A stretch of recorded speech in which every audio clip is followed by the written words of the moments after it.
Okay, today is Wednesday, March 13th, 2024. My name is Tatiana. I'm a recovered Al-Anon and I will be leading this meeting. We want to welcome everyone to our Al-Anon Big Book Recovery meeting. And I think I'm going to put this in presentation mode.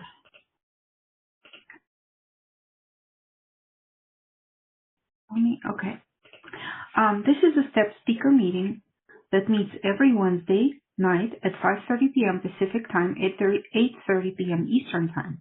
We will study the 12 steps by using the precise instructions out of the Big Book of Alcoholics Anonymous as they relate to us Al-Anons. Let's get our meeting started. This is the original AA preamble written by the AA Grapevine describing the fellowship in 1940. We study the preamble with an open mind and an open heart to consider how it applies to Al-Anon. This helps us to stay focused on the message of recovery the pioneers intended while observing the traditions in action. Through the actions taken based on the instructions of the basic text, we comprehend what the pioneers meant when they described the membership of the AA, which is that they work the program of recovery and they no longer drink. In our case, we no longer obsess over the alcoholic. Through continuous action and study of these principles, the understanding of the value of the original preamble reveals itself. We ask for your humble consideration of our sincere admiration of the pioneers of Alcoholics Anonymous. The simple hope is that we of Al-Anon will grow into the same clarity and unity that birthed the original 12-step fellowship, because without them, after all, none of us would be here. The original AA preamble. We are gathered here because we are faced with the fact that we are powerless over alcohol and unable to do anything about it without the help of a power greater than ourselves. We feel that each person's religious views, if any, are his own affair. The simple purpose of the program of Alcoholics Anonymous is to show what may be done to enlist the aid of a power greater than ourselves, regardless of what our individual conception of that power may be. In order to form a habit of depending upon and referring all we do to that power, we must first apply ourselves with some diligence. By often repeating these acts, they become habitual, and the help rendered becomes natural to us. We have come to know that as alcoholics, we suffer from a serious disease for which medicine has no cure. Our condition may be the result of an allergy which makes us different from other people. It has never been permanently cured by any treatment with which we are familiar. The only relief we have to offer is absolute abstinence, the second meaning of AA. There are no dues or fees. The only requirement for membership is a desire to stop drinking. Each member squares his debt by helping others to recover. An Alcoholics Anonymous member is an alcoholic who, through the application of and adherence to the AA program, has forsworn the use of any and all alcoholic beverages in any form. The moment he takes so much as one drop of beer, wine, spirits, or any other liquid containing alcohol, he automatically loses all status as a member of Alcoholics Anonymous. AA is not interested in sobering up drunks who are not sincere in their desire to stay sober for all time. Not being reformers, we offer our experience only to those who want it. We have a way out on which we can absolutely agree and on which we can join in harmonious action. Rarely have we seen a person fail who has thoroughly followed our program. Those who do not recover are people who will not or simply cannot give themselves to this simple program.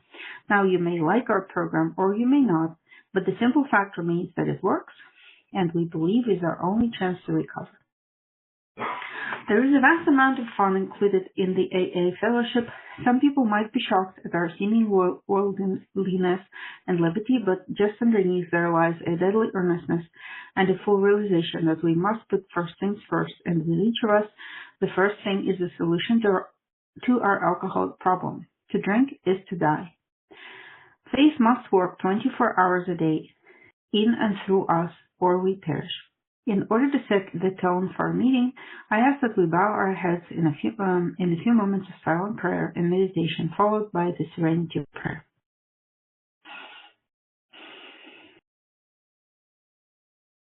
God, grant me the serenity to accept the things I cannot change, courage to change the things I can, and wisdom to know the difference. Thy will, not mine, be done. I wish to remind you that whatever is said in this meeting expresses our own individual opinion as of today and as of up to this moment. We do not speak for AA as a whole, and you are free to agree or disagree as you see fit.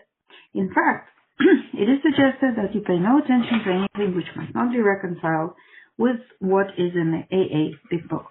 If you don't have a big book, it's time you bought one. Read it, study it, live with it, follow the directions in it, learn what it means to be an AA. This is the end of the preamble. A sponsor is anyone who has had a psychic change as a result of working the steps and has the willingness to work with others. For those looking for a sponsor to guide them through the steps, please stay tuned and have your pens ready to record phone numbers immediately after the meeting. Each Al-Anon group ought to be a spiritual entity having but one primary purpose, that of carrying the message to the Al-Anon who still suffers. This is our primary spiritual aim. Our job as a group is to provide people with a place to learn about and work the steps. It has been our experience that working these steps consistently provides us with a better, saner life. We consider all else to be an outside issue. This includes personal problems. The proper venue for sharing such problems is with a sponsor. This is, after all, where real recovery takes place, in working the steps with a sponsor. We are just so glad we're all here, and we're all here because we're not all there. There will be a period of fellowship after the meeting. If you have questions, if you need a sponsor, if you need to check in or get current, or if you want to discuss other literature, please stick around for the fellowship. That would be a better time for these subjects. So today we're going to talk about, last time we talked about steps 1 through 3, and today we're going to start with step 4, and I usually go over step 4. I usually take more time on step 4 and on the nature of our illness, so we might only get through steps 4 and 5 today, but we'll catch up next week. But we're going to start, so kind of like a quick recap of the biggest mystery in the world of what does it mean to admit powerlessness. What is the diagnosis of the family illness of the Al-Anon, right? So Al-Anon family illness, or the family illness of alcoholism. Well, the alcoholics, and it is described in detail and very clearly in the book Alcoholics Anonymous. And what's interesting is that we can apply the same diagnosis to the family disease as well. And we just need to replace the word alcohol with thinking. We actually, we think like the alcoholic drinks. This is, it's kind of in a way, kind of like a hidden reality, because we usually, we come to this program with a bunch of problems. Everybody around us is horrible. They treat us badly. We live with an alcoholic who is obviously to blame for everything, or if not an alcoholic, this illness can actually exist without an alcoholic in our life. It doesn't even matter if there is one currently, and it is passed through generations as well. So if there was 3 generations ahead, there was an alcoholic, chances are we could still have that. But it's kind of like we derive ease and comfort, we derive our pleasure, we derive our high, or the drunken state. Alcoholic is drunk on vodka or whatever, whiskey, or I grew up in Russia, so it's vodka, but we are drunk on our own thoughts, which is a very interesting and very useful thing. You can have your drug anytime you want. Just, think a certain way, and there you go. You are on top of the world, And so I came to program with this serious thinking problem, with a serious distortion of reality in my head, but I had no idea that I had it, I thought I was smart, I thought I was capable and so on, but I didn't know that I think like the alcoholic drinks. And especially when I came to program, there was no alcoholics around. So I'm I'm not an Al-Anon, I have no alcoholics. Look, there's nobody around me. But I was thinking like crazy, and I was treating my neighbors just like I would treat an alcoholic, with suspicion, with complete mental obsession. I would think about them day and night, for hours on end. Talk to them in my head and even out loud sometimes. So it's the, like, when I can't solve some kind of problem, when life is too difficult for me, I started obsessively thinking. And that's our step one. We admitted we were powerless over our thoughts, basically. I mean, technically, I started thinking I cannot stop. My head kind of has a life of its own. It thinks about whatever it wants to think about. I have no choice in that matter, And the second one is that even if I made firm resolutions not to think about these people again, I even locked the door to that room because I was afraid if I look out the window, I'll see those neighbors and I'll start thinking, and it didn't help. So whenever I make a firm resolution, I could last for a couple of hours maybe until the whole thought binge starts again. So we admitted we were powerless over our thinking, and our lives have become unmanageable, which means that whenever I make a firm resolution, I cannot stick to that firm resolution. And I came to Al-Anon with a desire to actually go, either cut my head off so it stops thinking, or commit myself to a mental institution and preferably, spend the rest of my life in just vegetative state so my head would just shut up, and it wouldn't. And this is the most amazing miracle. I think one of the most amazing miracles in the world is this program. When it is applied to our mental obsession, it relieves a person of a mental obsession, a person who has dedicated, decades of my life. I dedicated decades of my life to self-improvement. I read every self-help book. I spent tens of thousands of dollars on different, love yourself workshops, healing workshops. I've traveled all around the world. I tried every possible modality of healing, including the most obscure ones, and nothing would help me. Nothing.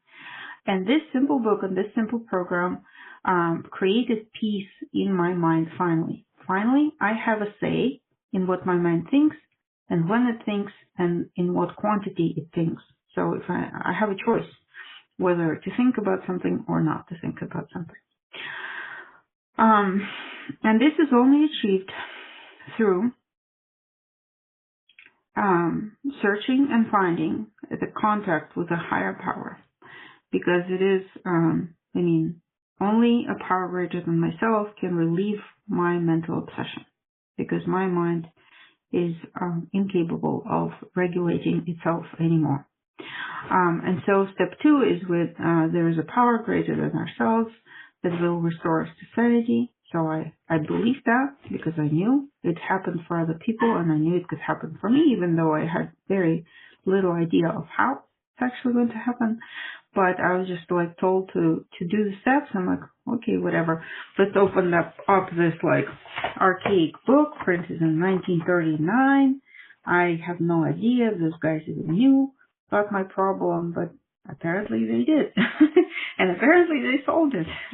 And so in step 3, my sponsor and I, we got on our knees and we said a prayer. And I made the decision to turn my will and my life over to the care of God as I understood God. And that was the decision to commit the rest of my life to this program. And it is the biggest decision of one's life because this program is a way of living. It's not a seminar. It's not a school that you go through and then you graduate. This is a way of living. So I live today on a very different basis than I used to live before. I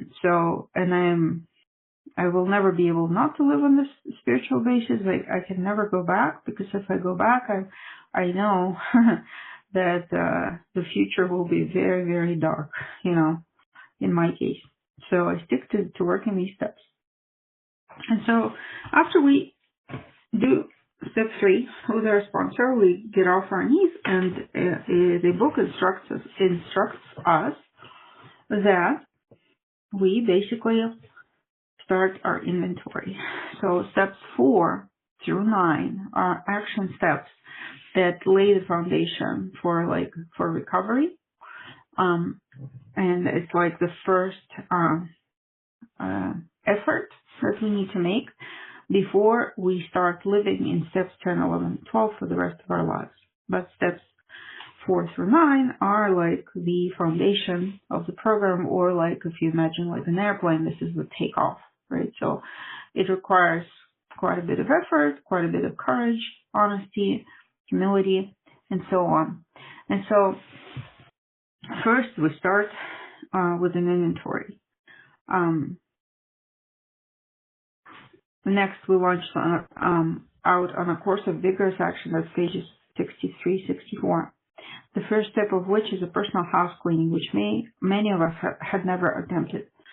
Though our decision was a vital decision in step 3, to give our life over to the care of God, and crucial step, it could have little permanent effect unless at once followed by a strenuous effort to face and be rid of the things in ourselves which have been blocking us. Our liquor was but a symptom, so we had to get down to causes and conditions. On page 64, Bill Wilson was a businessman, the main author of this book, so he kind of tried to lay it out in simple terms that are related to business and money. A business that takes no regular inventory usually goes broke. Taking a commercial inventory is a fact-finding and a fact-facing process. It is an effort to discover the truth about stock and trade. One object is to disclose damaged or unsaleable goods, to get rid of them promptly and without regret. If the owner of the business is to be successful, he cannot fool himself about values. And so from that page, I'd like to actually go back to page 62, because with Al-Anon, actually 60, on page 60, with Al-Anon, I always start with reading, when I sponsor Al-Anon, I start with reading passages about the actor. So it's kind of like lays the foundation of our thought system before program. The thought system of selfishness and self-centeredness, which is the root of our trouble. And here's what it says on page 60. The first requirement is that we be convinced that any life run on self-will can hardly be a success. On that basis, we are almost always in collision with something or somebody, even though our motives are good. Most people try to live by self-propulsion. So, we be convinced that any life run on self-will can hardly be a success. Well, surely, when I read this with people, they say, well, of course, if you're like this selfish, egotistical person, then of course you're gonna, not be successful. But this goes deeper. So this doesn't only mean like this kind of like a person who, overtly is extremely selfish, but this actually includes any person who thinks that that you can, for example, like I did, usually like if you read books about success, for example, right? As I understood success in life was that, first of all, I need to decide what I want. Like, I want that. I want, a dog. I want a bicycle. I want a husband. I want a degree. Whatever, right? So, and you think like, okay, I'm gonna do that. I'm gonna decide what I want. I'm gonna take steps. I'm gonna make a plan of how I'm gonna get it, right? And then when I get it, I'm gonna be happy. And so I made a lot of decisions this way. Like, obviously, if I, graduate from the university with a honors or whatever that is, like in Russia it's called the red diploma. It's like the highest marks, and I'll be happy, I did that. That didn't happen. Then I'm like, okay, well, I need to find like a husband, and the husband needs to be smarter than me. I need to find a man. And I did. I not only found a man who was smarter than me, a scientist, but it also actually allowed me to move to the United States because he was at the university in the United States, and I kind of accidentally, quote unquote, moved here. To, of all places, Santa Barbara, California, which is amazing, amazing weather, California coast and stuff. And that still didn't make me happy. If anything, it kind of made me like worse. And I'm like, where's the seasons? Why is the grass in the summer yellow and not green? Like, ew, I don't like this place. So I just continued like to be unhappy. I started in that Santa Barbara. I went to the secondhand bookstore and I found a book on yoga, and the book said, everything you're looking for is inside of you. I'm like, darn, why didn't anybody tell me that, it's inside of me? So I started searching inside of me. I started analyzing every thought, every step, everything I did. I thought maybe money would make me happy. I got money. It made me even more disrespectful and selfish, and because money is power. Then, it's just like all kinds of stuff. Like everything I thought I wanted in this life didn't help me in terms of happiness, like at all. And so by, after a certain time of trying all of this stuff, you're like, bottoming out in an addiction or two, you're like, my life is like really sucks. Even though on the outside, I had a pretty good life, but inside, my life like really sucked. I was really unhappy. And so I had to be convinced that this life where I think I know what is best for me is actually not true. I don't know what's best for me. I think like, oh, this next shiny object will make me happy, but it never does. It never does. I do believe that, some of us are just destined to seek God, and it's absolutely painful to live without God, and I'm probably one of those people, because aside from God, nothing made me happy. But anyway, but here's what we do if we read a little bit further. On page 16. Each person is like an actor who wants to run the whole show. Is forever trying to arrange the lights, the ballet, the scenery, and the rest of the players in his own way. If his arrangements would only stay put, if only people would do as he wished, the show would be great. Everybody, including himself, would be pleased. Life would be wonderful. So I've always and I know a lot of Al-Anons who feel the same way. I've always felt like I am the main person, or I am the boss wherever I go. In my family, I was a child. I had a mother and a father, alcoholic father, mother, Al-Anon, and a brother. And I felt like I was in charge of that. I literally felt in charge of my family. At work, I used my intellectual and artistic abilities to become indispensable. And of course, I meant I was, the most important person at work, right? I am the one, right? Nobody else could be the star of the show except me. And I was always convinced that I know better for everybody what they should be doing and how they should be doing it. It started with my dad because he was drinking. He was a binge drinker. And my mission in my childhood was to get him to stop drinking. And even my mom said, oh, he loves you. Why don't you, convince him to do that? So I tried all possible, avenues of controlling him, of confronting him, of fighting him. And it was horrible. I was just supremely unhappy. I was constantly constantly listening, constantly watching, what's the sounds in the kitchen, the sounds of,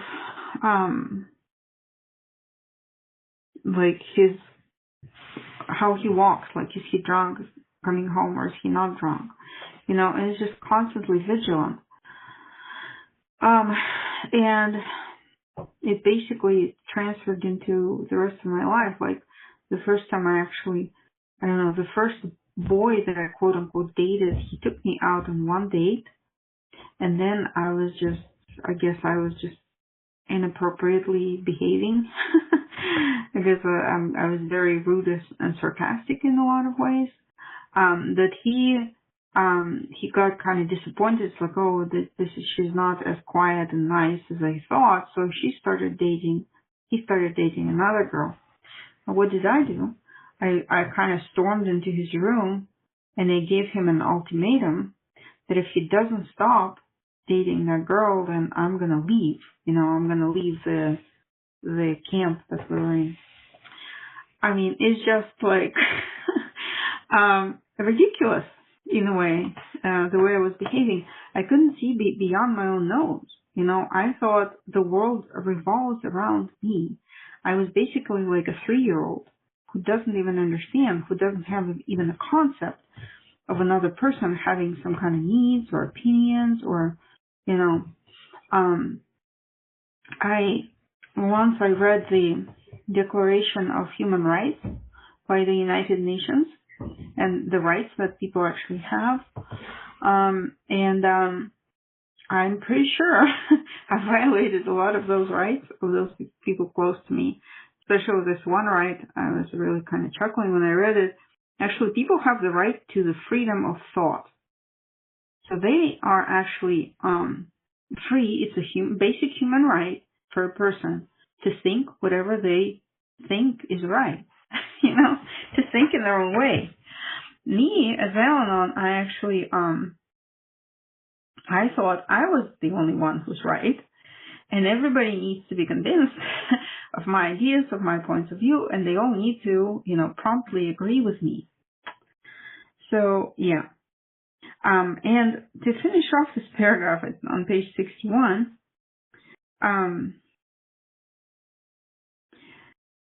in trying to make these arrangements, right, to make those actors around me conform to my ideas and plans, our actor may sometimes be quite virtuous.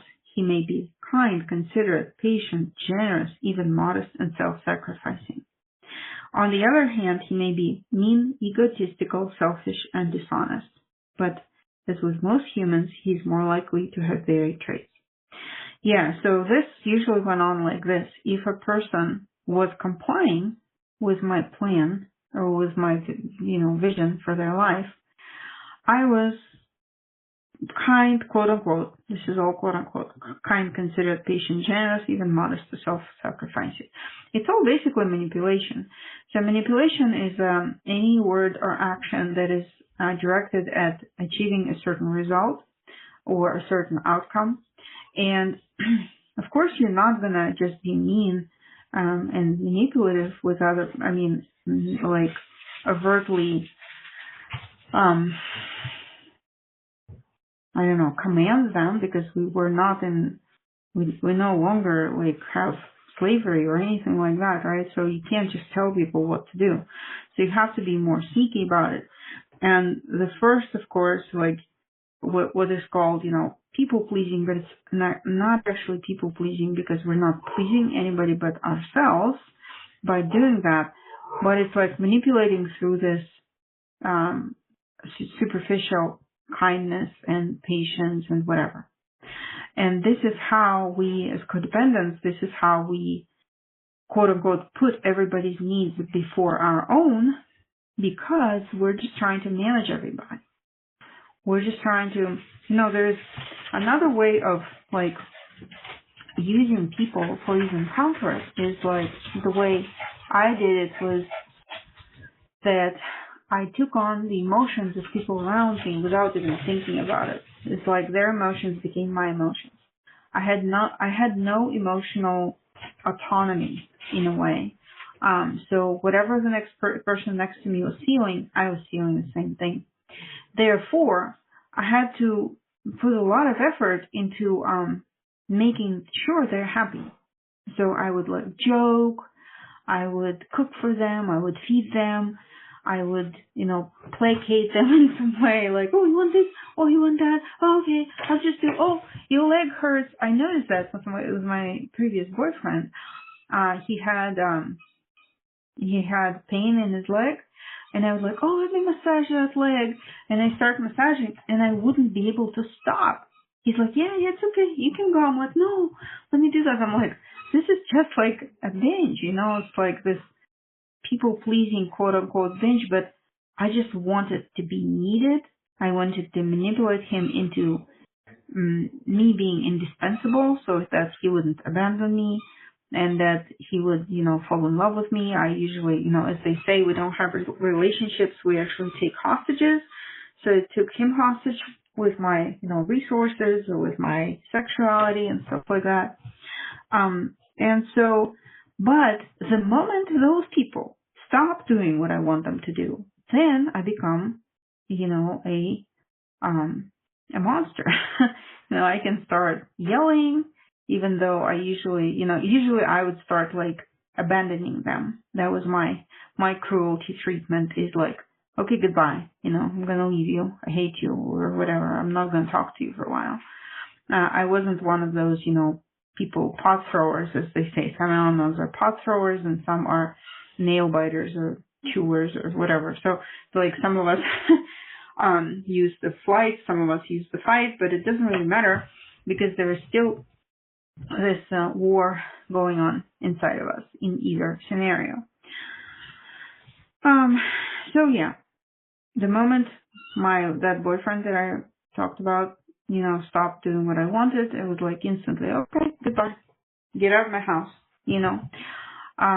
It's really cruel, and it's really like hot and cold, black and white. But that's the only thing I knew how to do.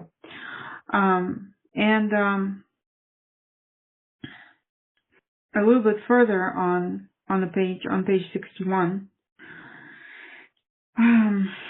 we blame everybody, right, except ourselves. And it says, is he not, even in his best moments, a producer of confusion rather than harmony? Yeah, we create drama everywhere we go. Like drama is our middle name usually, in some way, because we want the attention. We want attention at any and all cost. I want attention on me, And so page 62, the paragraph that kind of lays out the problem. Selfishness, self-centeredness, that we think is the root of our troubles. Driven by 100 forms of fear, self-delusion, self-seeking, and self-pity, we step on the toes of our fellows and they retaliate. Sometimes they hurt us seemingly without provocation, but we invariably find that at some time in the past we have made decisions based on self, which later placed us in a position to be hurt. So, yeah. So we basically live without regard for any other people. We don't even sometimes have a conception of other people's needs or even of our own needs. The only thing we know, the only thing I knew was like that my scenario would work, that things will go my way. And I had a plan for everything. I anticipated how I'm going to go, for example, for a walk with a dog, and I'm going to walk like a mile, and I'm going to walk back and everything, and I will be back by like this time. And if something goes wrong, if something happens on that walk, and you don't get back at a certain time, or maybe, something else unpredictable, I become really upset because unbeknownst to myself, I already had a plan. I already had like an anticipation of how things are gonna go. I always chuckle at this story. Bob D from Las Vegas, from the Connect the Dots AA group, he was like, I was like telling this guy, we had this guy in the group who had a business deal that wasn't going well. And he was like upset for a few weeks. He was just coming to meetings and he was just worrying about this business deal. And Bob, he's like Do you want me to tell you, like, the biggest secret in AA? He's like, yeah. He was like 10 years in program or something. He said, so this deal is not going your way, right? He's like, yep. He's like, you know what the secret is? What? Don't have a way. You know, it's our scenarios and our, projections of how life should go. That's what puts us in trouble, because it's like anticipation is a premeditated resentment or anger. So anyway, so this is something that we need to understand, about selfishness. And then we start writing the inventory. On page 64, again, resentment is the number one offender. What resentment is, it's kind of like anger repeated over and over and over, or indignation of some kind. So means repeated. Sentire, it's a Latin for feeling. So you kind of like, you get hurt once. Like my mom hurt me when I was 5 years old. She did something that really terrified me. And I felt that anger towards her and this, kind of like shock of how unjust it was to me. I felt it was, I thought it was very unjustified what she did. But I repeated that over and over and over until I was 43. So it was like 38 years. It was one occurrence, in childhood, and I just kept it close to my heart, ready to whip it out at any moment. I remember when I was like in my 40s, early 40s, and I was hanging out with my friend who was a therapist, trained professional therapist. And she's like, well, I can do a free therapy session for you. And I'm like, okay, can we replay that scene, when I was 5 years old and my mom did this and she was like so unfair to me. She's like, okay, I'll be your mother. Come here, hug you. And I was like, I was really stuck, in that 5-year-old age. And I didn't know how to get out, So, and we are full of these resentments. We can resent people who, like, I don't know, cut us off in traffic 5 years ago. You can still think about that. And, and they just grow seemingly out of nowhere, these resentments. The list is long when we actually write it out. So I'm going to finish the paragraph. So resentment destroys more alcoholics than anything else. In dealing with resentments, we set them on paper. We listed people, institutions, or principles with whom we were angry. We asked ourselves why we were angry. In most cases, it was found that our self-esteem, our pocketbook, books, our ambition, or personal relationships, including sex, were hurt or threatened. So we were sore. We were burned up. And so we basically write it out. We write the first column,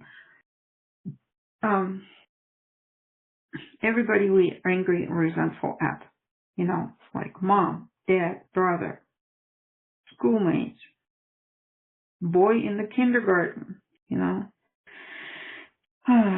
friend, ex-husband, blah, blah, blah. So it's like, the list goes on and on and on. It's very important not to exclude anybody and not to think that, oh, this is just it's not a big deal. Yeah, it's not really resentment. Or, oh, I've already, worked through this with a therapist. I don't feel resentment anymore. I mean, I always kind of like warn people. It's like, no.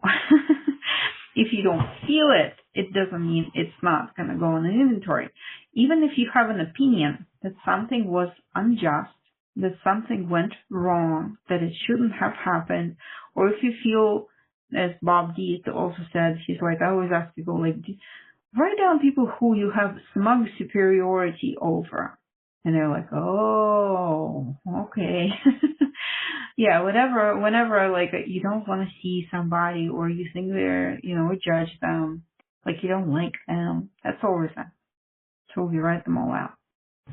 And then we write why we were resentful. And that is the coolest part, is because we write it like it's like a table, a chart. And there's only place, I mean, in the book, if you read their inventories, they're very succinct, you know? It's like, I am resentful at Mr. Brown, the cause, his attention to my wife, told my wife of my mistress, Brown may get my job at the office. These are like pretty big offenses, you know, in a way. And you can write like against my mom. I was staring at this like cell in the chart that I'm supposed to write in, and it's like it's only going to fit like 10 words. I want to write a novel of how horrible my mom is, or whatever, whoever it is that we resentful at. But when you're forced to shorten it down, you're forced to get more clarity. And so I kind of thought about it, and like my mom didn't really do anything like bad. She really didn't. You know, she was the normal woman who tried to raise her family in the face of alcoholism. She wasn't some kind of like a crazy maniac at all. She provided for us. She worked for us. You know, she gave her life to her family. And so I kind of thought about it. I'm like, well, the essence of my resentment towards her is that she wasn't the mother that I thought I should have. Like, she wasn't the way I wanted her to be. And I mean, so I really love the brevity. Like when you really shorten it down, it becomes very clear. And then in the program, we learn to be very, very clear in what we say, and what we think. And we find the actual true causes and true reasons for what's going on, right? And so, yeah, and then we were like, do some check marks against our instincts. We, in the table, so we see what was affected in me, and that's also a very useful exercise. Like, is my self-esteem affected? Is it money?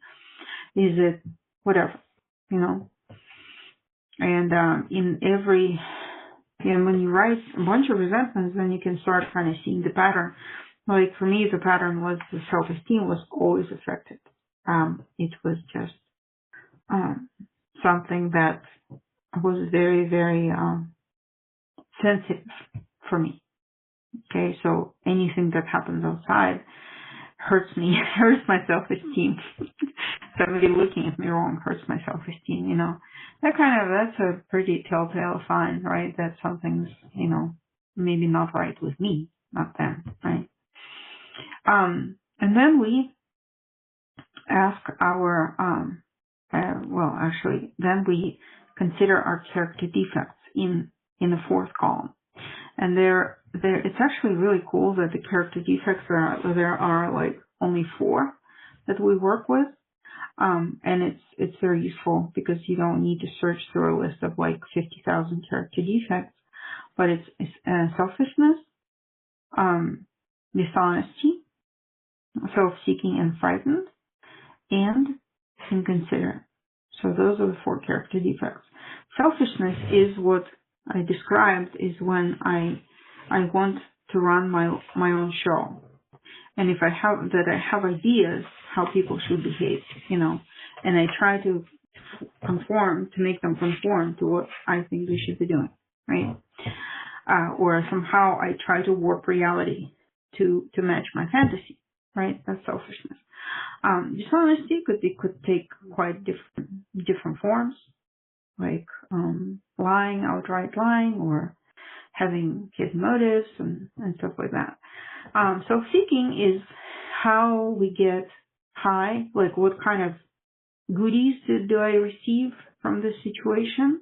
You know, it's like, I'm resentful with my dad, my alcoholic dad, but it gave me a huge boost of my, I wouldn't call it self-esteem, because it's not self-esteem, but it made me kind of look better in my eyes than I really was, you know, because compared to the alcoholic, I'm always the winner, I'm always right, I'm always, you know, and he's always wrong because he drinks, right? And, and inconsiderate also, same thing, you know, I never considered, I was extremely entitled my entire life. I did not even feel gratitude for my parents, you know. up until I came to program, and even then it took me a bit of time. I was resentful of them for giving birth to me because I didn't want to show up on this earth again, like, let me out already. But they were, they were my parents. And like, why? Couldn't you, like, I don't know, I was just, and never felt gratitude for all their sacrifices, So yeah, ungratefulness is another like trait of our illness of restless, irritable, and discontent. So on page 66, further, the book tells us about resentment. It is plain that a life which includes deep resentment leads only to futility and unhappiness. To the precise extent that we permit these, we squander the hours that might have been worthwhile. But with the alcoholic, whose hope is the maintenance and growth of a spiritual experience, this business of resentment is infinitely grave. We found that it is fatal, for when harboring such feelings, we shut ourselves off from the sunlight of the spirit. The insanity of alcohol returns, and we drink again. And with us, to drink is to die. If we were to live, we had to be free of anger. The grouch and the brainstorm were not for us.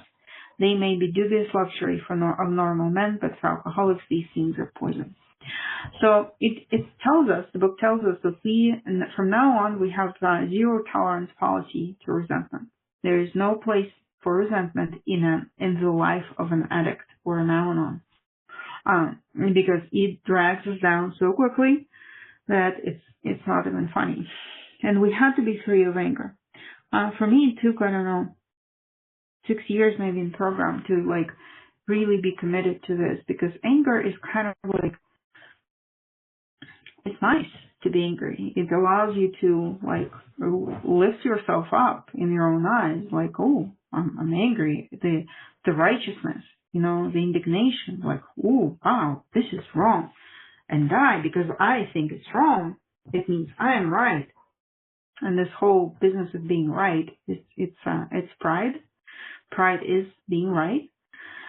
So we just need to eventually be committed, or right away be committed to free our hearts from anger, so we can be the channel of God's love, be His representatives on this earth, and carry and spread love here and not hate, right? We, especially as Al-Anons, we think that our anger is justified, and it's not.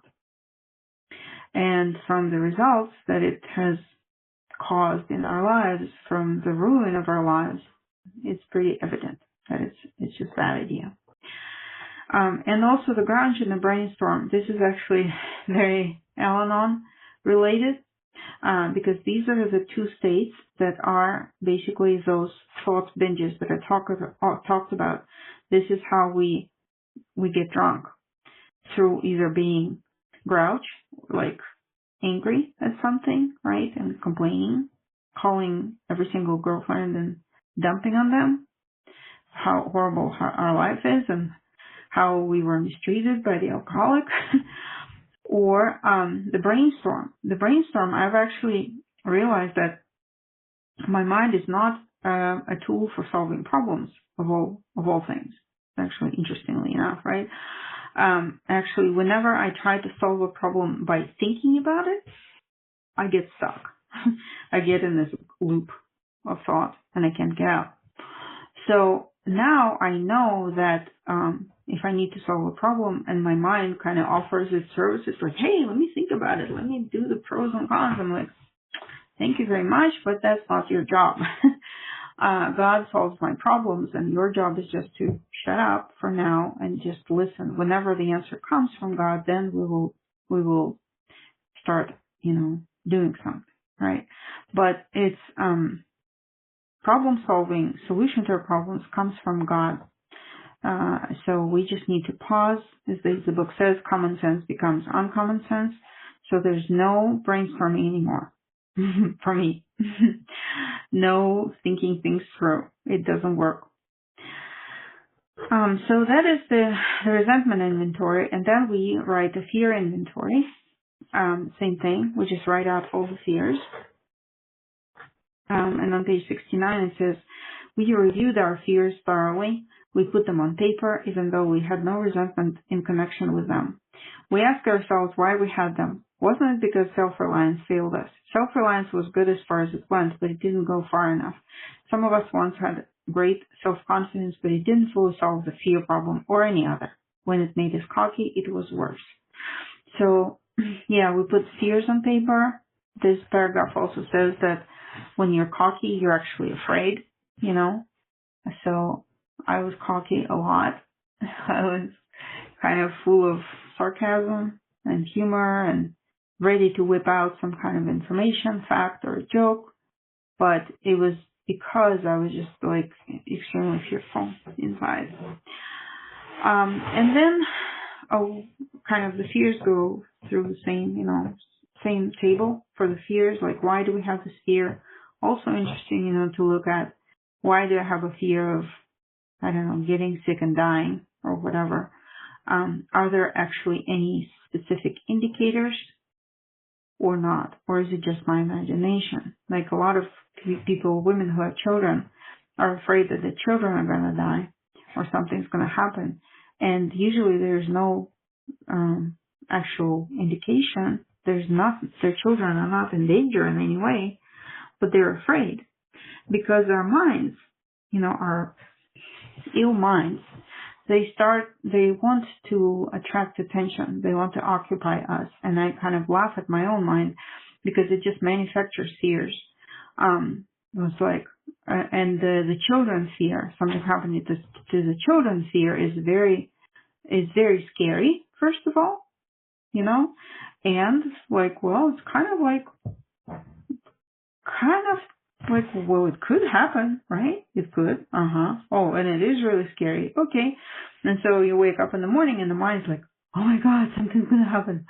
And then it grabs you and it has a hold on you all day. You can be afraid of it, and ego is successful in this case. It grabbed you and held on to you for the whole day. So I started talking to my mind as if I am living with a mental patient, whenever it comes up with something like fear or resentment or anger or a problem, my mind can manufacture problems out of nothing, like in a million problems. And so whenever it starts to hook me in again, I started to tell my mind, like, you know what? Yeah, good job, great idea. Okay, now go away. I need to sleep. Or go away. I need to focus on this task at hand. Just kind of be firm with your mind. And your mind is not you. It's a machine. It's a computer that is there to help you, but it's not you. So we shouldn't listen to our minds for life guidance at any point in time, unless the mind transmits something from God. But we'll get to that in step 11. And we have a couple more minutes. So the third inventory is the sex inventory. And this is the inventory of who we harmed through our sex conduct, or just basically any relationships, where we used our God-given powers like, femininity, being a woman, sexual powers, even intellectual or humor. I include those as well because those are also God-given gifts. How do we use these gifts to get something, in a selfish manner, to manipulate someone? I used to flirt with all of my people at work. I used to, construction workers who worked on my house so that they can make it cheaper. And of course, this harm includes also our significant others because, like my husband, I attracted him through my sexual powers or maybe intellectual powers. He thought I was smart, that's why he married me. But then I started doing whatever I wanted. I criticized him, I tried to manipulate him, I tried to change him. And that is also harm that we do through our sexual powers. And so I think we're almost out of time, so I won't be able to go over step 5, but we'll do steps 5 through 9. next time. And now I'm going to start wrapping up, I guess. Let me see. Seventh tradition. Every group ought to be fully self-supporting, declining outside contributions. This group does not have a payment structure in place and currently requires no overhead expense. If you would like to fulfill Tradition 7, please direct contributions directly to the Al-Anon World Service Office by visiting Al-Anon with a dash, .org. For questions about this meeting, or if you're looking for a sponsor, please send emails to alanonbigbookrecovery@gmail.com. Recordings can be accessed on YouTube by searching Al-Anon Step Speaker, or one word, in the YouTube search box.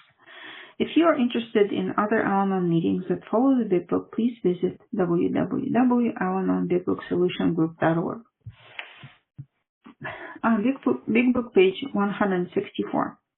Our book is meant to be suggestive only. We realize we know only a little. God will constantly disclose more to you and to us. Ask Him in your morning meditation what you can do each day for the man who is still sick. The answers will come if your own house is in order.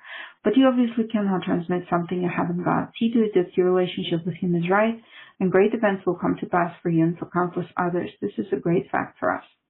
Abandon yourself to God as you understand God. Admit your faults to Him and to your fellows. Clear away the wreckage of your past. Give freely of what you find and join us. We shall be with you in the fellowship of the Spirit, and you will surely meet some of us as you trudge the road of happy destiny. May God bless you and keep you until then. Now let's have a moment of silence for the Al-Anon who still suffers, followed by the Lord's Prayer, or a prayer of your own choosing said in silence. And you can... I'm going to put this in.